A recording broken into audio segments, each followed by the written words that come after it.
I got on Nutter Butter right now. I usually keep a cavesson on her, and that just keeps her mouth shut. She's got a little habit of gapping her mouth open when you pull back on the reins or you're turning her. She gaps her mouth open to evade the bit, which makes her feel a little tough in the mouth, or you don't get the reaction time that you want to get because you got this going on, and then all of a sudden she'll do what you want to do, but it's a stride or two later. So I got a cavesson on her, try to help teach her to keep her mouth shut. She may always wear it, she may grow out of it.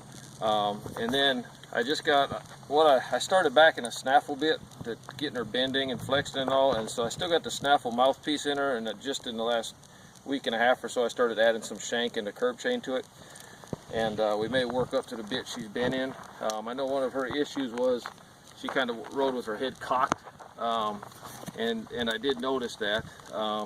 So I went back to the snaffle bit to fix that, and I think we've got it pretty fixed. I hadn't seen it in a while, so I just want to keep her as soft as I can and as little resistance. He gets a little angry sometimes, you know, like, and if he gets a lot of restriction.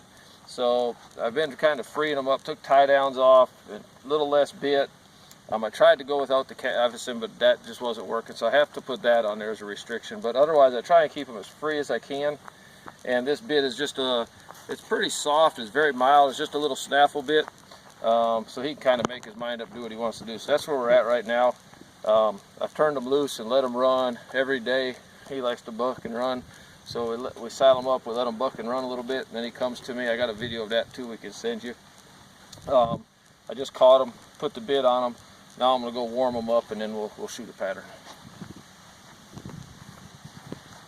A little bit, and what I like to do is just to take and flex his face a little bit, make sure that he's listening good to my hand and he's responding good to the bit. One thing we had when we first started is that when I touched the bit, he'd lock up a little bit. Now I feel like he's really soft. He's getting really soft in my hands, and he's flexing and bending. And doing so, we can use him to 100% of his ability. Starting to listen to my seat a little bit. I didn't feel he had a real good stop on him. You had to kind of pull him in his face. Starting to get him to where I just sit and put my feet forward like that. He's starting to listen. So what I'm going to do is I'm just going to kind of go through and get him flexing and trotting and cantering, and then we'll shoot a pattern in a little bit.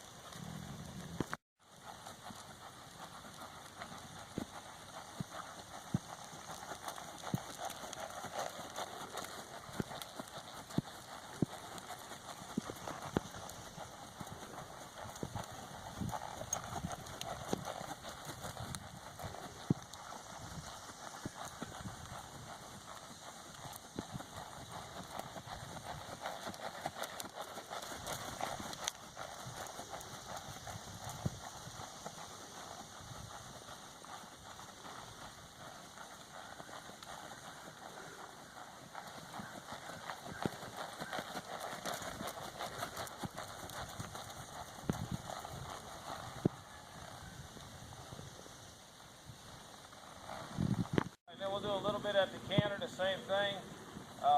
He's way better on his left lead, so I'll start on the left lead, the right lead. When we get to it, I'll show you his little deal. We're working on it, it's gotten a lot better. But what I want to do is keep him in frame and in shape right here. So I got my left leg on, I'm keeping him wrapped around my inside leg, and then I'm just going to add my outside leg to it and get him to pick up the left lead. Him in his shape like he is there. If I need to set his face a little bit, I can just touch his face a little bit with the reins and tell him, hey, give me your face back. But that's good right there, the way he is.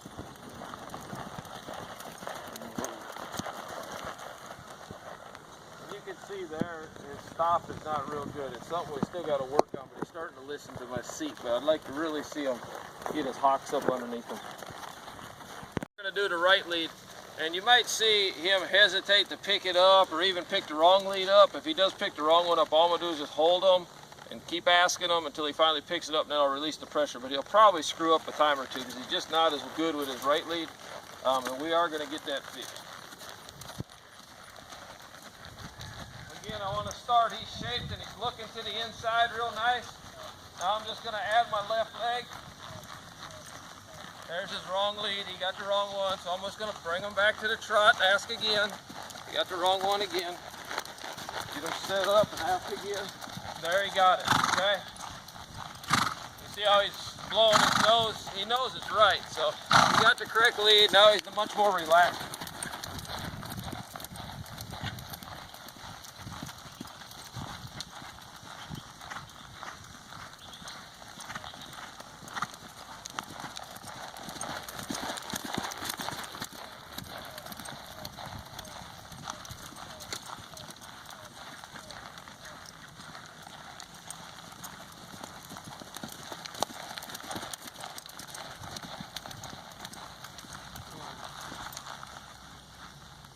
Still not a great stop, something we really got to work on. Things we was working on with Nutter Butter was that rundown. He's kind of looking a hole to get out of, and I think it's a accumulation of a lot of things. One is he kind of ran angry a lot of times, and he's restricted a lot, so he's kind of run that way, is what I felt like, and kind of stiff. One is we had to work on our barrel turn. He kind of turned on his front end, but one of the big things that happened with him going down to rundown is he was looking for some guidance, which way to go. And he'd cock his head, like if I turned this barrel to the left, all the way down to rundown, he'd kind of keep his head like that right there going down to rundown. So then at any moment, if you put a little bit of weight in his left foot, he'd head that way because his head is already cocked that way. And if you tried to make him go to the right, it was really hard for him because he wasn't straight, running straight. So that's been one of the big projects we worked on, is turning this barrel, getting a good finish on it, and then getting him to run it straight like that right there, and the whole way down be straight.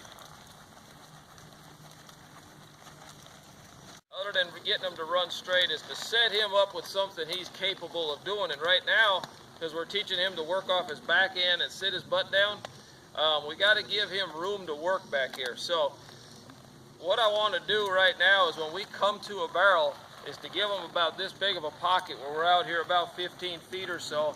And then more importantly even is the depth behind the barrel. Getting back here behind the barrel give us a bunch of room. And then that way we got room to finish it up and then be nice and tight on this barrel, and we can go straight down this rundown. I'm going to walk through it one more time. When you're going to that barrel, we want him to be looking at that barrel the whole time. We got about 15 feet here, and then 15 feet behind it is a good space for him, and then a nice finish on it, and then a nice straight rundown. That gives him room to work. All right, now we'll do a little trot through. Same thing. I want to make sure he's looking at that barrel the whole time. We got a good width of pocket, width of depth, and then drop and finish on his butt end, nice and straight all the way down to rundown.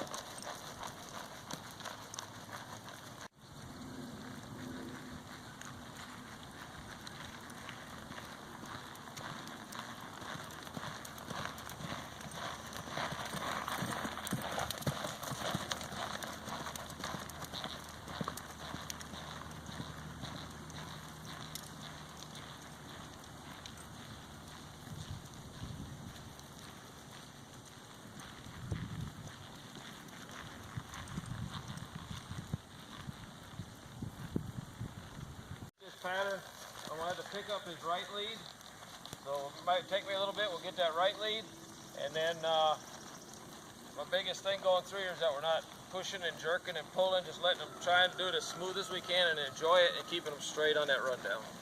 All right, so we'll get started.